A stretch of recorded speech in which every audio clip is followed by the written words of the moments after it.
What is going on, everybody? Ryan Hall with RB Bass. I am back in action. It feels so good to be back in my boat.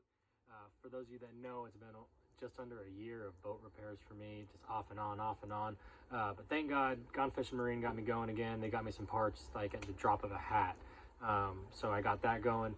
Boat's running tip top right for now, knock on wood. Something's always going to break, but so boat's running great.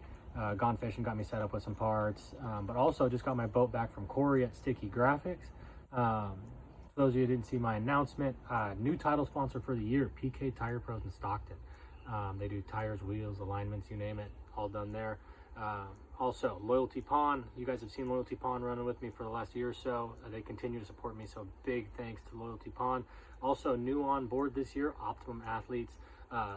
It's a baseball training facility, high-end baseball training facility in Sacramento, run by my buddy Ryan Matthews, who is a Major League Baseball pitcher. He pitched for the Nationals and I believe the Reds for a few years. I definitely had more than his cup of coffee up there. So big thanks to Ryan and the family at OA. RB Bass is on the wrap too. Got to have them. So, you know, super happy to be back on the water. But now let's get to why you're all watching this video, because I'm going to tell you how I had to figure them out at Folsom Lake this evening. Had 2 hours and ended up driving over to Granite Bay Boat Ramp. Since I live on this side of the lake, boat ramp is closed because it's at a weird water level between what seems like the lowest ramp and the highest ramp. Neither of them are accessible right now. So I ended up going to Browns Ravine. They have 3 lanes in the water. So I was able to launch over there. The lake is all of 5 right now, so it limited me to basically right around the ramp there. So idled to the closest decent looking thing and started fishing. Basically got there, water temps were about 70 degrees. I tried to force a topwater bite in the wind and that wasn't happening. That was stupid of me.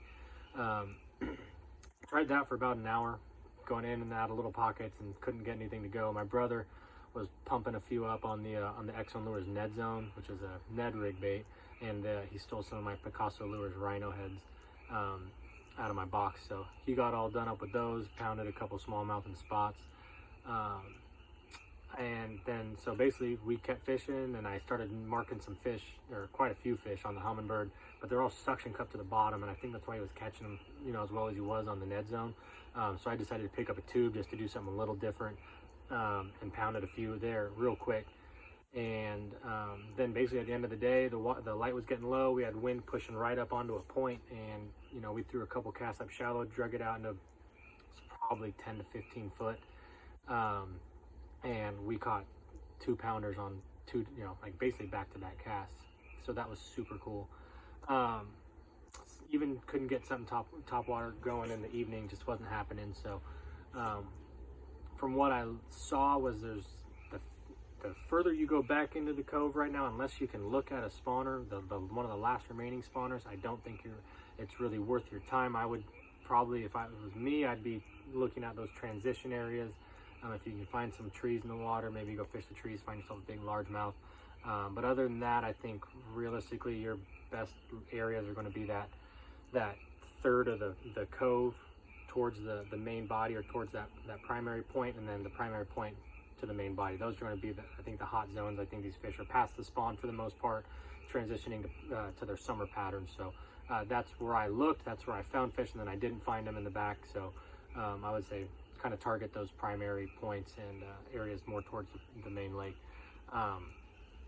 But yeah, that's about it. You know, the 2 hot baits today were that Ned Zone and a tube.